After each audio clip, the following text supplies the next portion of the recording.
Good evening friends. हम पढ़ रहे हैं बिपिन चंद्रा की book history of modern India और उसमें हम देख रहे हैं chapter number 1 the decline of the Mughal empire.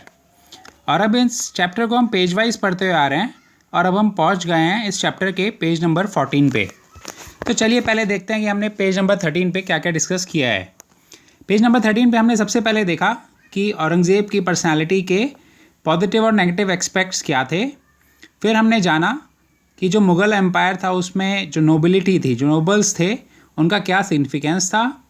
फिर हमने देखा कि जो ऑफिस ऑफ नोबिलिटी था in the time of later Mughals, उसका नेचर कैसे चेंज हुआ, कैसे नोबल्स का ओवरऑल एक एटीट्यूड चेंज हुआ लेटर मुगल्स के टाइम पे। तो ये आपको डिटेल्स सारी पिछले वीडियो में मिल जाएंगी और ये पेज नंबर 13 था।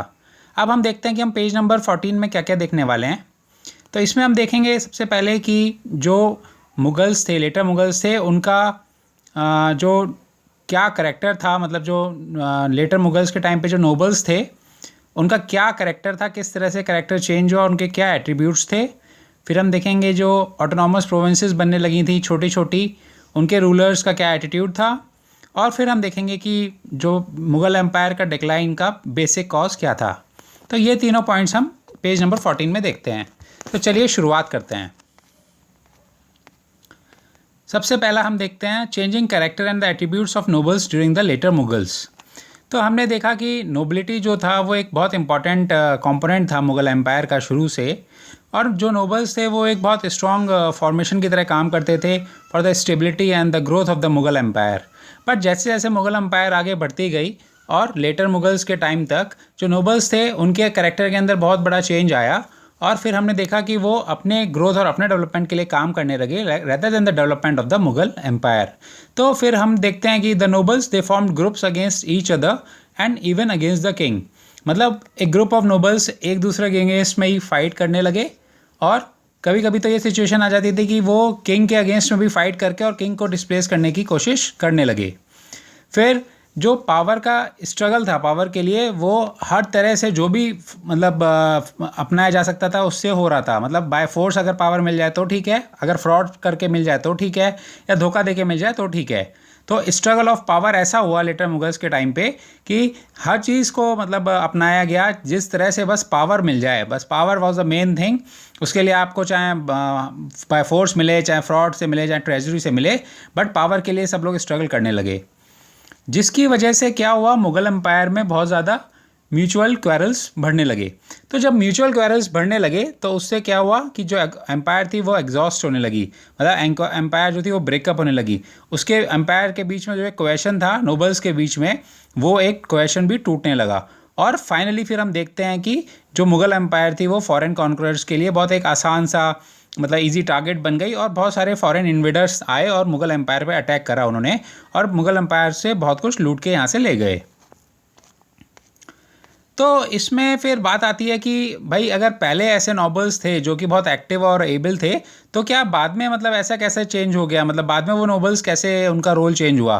तो मतलब कहने का मतलब ये है कि जो एक्टिव और एबल नोबल्स थे उन्होंने ही इंटेंशन उनकी चेंज हुई और वो खुद ही एक तरह से किंग बनने की कोशिश करने लगे, और वो चाहते थे कि हमारी अपनी टेरिटरी हो, हमारी अपनी जागीर्स हो, और हमारे को किंग का इंटरफेरेंस नहीं चाहिए। जिसकी वजह से जो यूनिटी थी एम्पायर की वो बहुत ज़्यादा शैटर हुई और बहुत ज़्यादा वीक हो गई मुग़ल एम्पायर।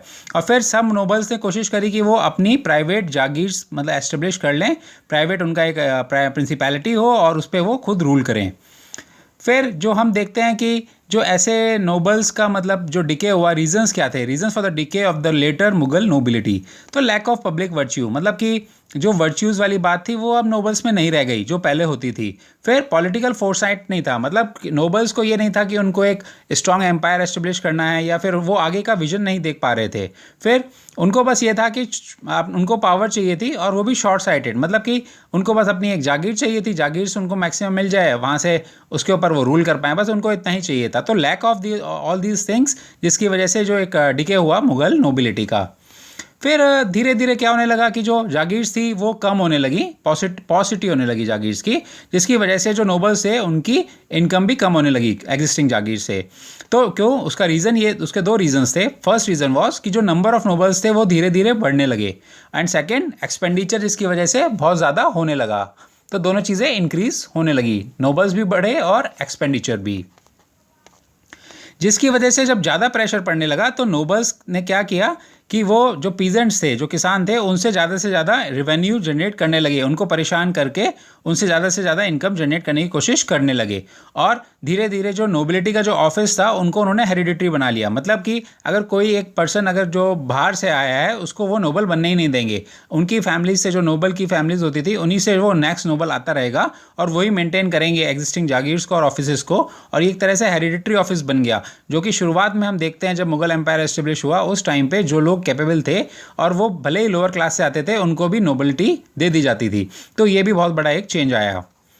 फिर इस तरह से जब बहुत ज़्यादा दिक्कत होने लगी तो नोबल्स ने क्या किया कि जो किंग की लैंड्स होती थी उसको भी अप्रोप्रिएट करने लगे, मतलब वहाँ से भी रेवेन्यू जो जनरेट होता था उसको भी शिफ्ट कर लेते थे अपनी तरफ।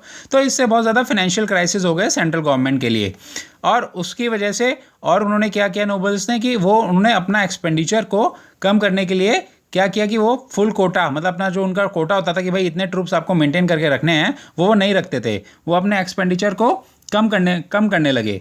और उसकी वजह से फाइनली क्या हुआ कि जो आर्म्ड स्ट्रेंथ थी मुगल एम्पायर की वो वीक होने लगी, और जिसकी वजह से मुगल्स को बहुत हैवी डिफीट फेस करनी पड़ी लेटर मुगल्स को। तो ये हमने फर्स्ट पॉइंट डिस्कस कर लिया है। चलिए अब नेक्स्ट पॉइंट देखते हैं कि new rulers of autonomous provinces. तो हम देखते हैं कि धीरे धीरे इंडिया के अंदर जो छोटे छोटे राजास थे, जो छोटे छोटे चीफ्स थे, वो जो जहाँ पे अपनी जागीर्स पे जो टेरिटरीज पे रूल कर रहे थे, वो सब भी मराठा के जो नोबल्स थे उनकी तरह ही उनका एटीट्यूड था, मतलब वो भी एक विजनरी उनमें से कोई नहीं था, और वो भी सब शॉर्ट टर्म अपना देख रहे थे कि बस उनकी छोटी सी उनको टेरिटरी मिल जाए और उस पर वो रूल करते रहें और उस पर किसी का इंटरफेरेंस ना हो। तो लैक ऑफ विजन की वजह से हमने देखा कि कोई भी एक ऐसी एम्पायर एस्टेब्लिश नहीं हो पाई अदर देन द मुगल, जो कि कंटिन्यू कर पाए एज एन ऑल इंडिया, मतलब उसको रूल कर पाए या फिर एक स्ट्रॉन्ग, मतलब कि स्ट्रॉन्ग कंटेंडर की तरह खड़ी होती। तो इसमें मराठा चीफ्स की बात करें, चाहे राजपूत राजाज हों, चाहे जाट हों, चाहे सिख्स हों, चाहे बुंदेला चीफ्स हों, सबका ऐसे एटीट्यूड, मतलब इनका ऑटोनॉमस इस तरह से रहा कि ये मतलब कि केवल बस ना तो इनको पॉलिटिकल एक विजन था कि भाई इनको एक स्ट्रॉन्ग मतलब गवर्नमेंट एस्टेब्लिश करनी है, फिर स्ट्रॉन्ग ये ऑल्टरनेटिव करना है क्रिएट, जिसकी वजह से ये मतलब कुछ ज़्यादा ये सब लोग भी ऑटोनॉमस नहीं कुछ कर पाए। ये सब भी बहुत ज़्यादा सेल्फिश थे और केवल अपने ही रीजन के बारे में सोच रहे थे। तो अब थर्ड पॉइंट हम देखते हैं कि बेसिक क्योस क्या था डिक्लाइन का मुगल एम्पायर की, कि क्यों मुगल एम्पायर डिक्लाइन हुई। तो इसमें बेसिक जो कॉज था वो ये कि जो मुगल एम्पायर थी उसमें अब लोग सेटिस्फाई नहीं थे, मतलब कि जो वहाँ के लोग थे दे वर नॉट सेटिस्फाइड। अब लोग अगर सेटिस्फाइड नहीं थे तो क्या हुआ कि वो धीरे धीरे मतलब कि रूल मतलब जो मतलब एक तरह से वो रिवोल्ट करने लगे, और जो इंडियन पीजेंट्स थे, जो इंडिया के जो ये किसान थे, उनकी भी हालत बहुत ज़्यादा ख़राब होने लगी। और ये स्थिति क्या हुआ कि 17th और 18th सेंचुरी में ये स्थिति और बहुत ज़्यादा ख़राब हो गई, और 18th सेंचुरी में तो इतनी हालत ज़्यादा ख़राब हो गई थी पीजेंट्स की कि the peasants have become very much poor, miserable और अनसर्टेन, मतलब पीजेंट्स की हालत तो बहुत ज़्यादा ख़राब हो चुकी थी 18th सेंचुरी तक। तो ये था दोस्तों पेज नंबर 14 आपके लिए। मैं जल्दी से आऊँगा पेज नंबर 15 के साथ। Have a nice evening. जय हिंद।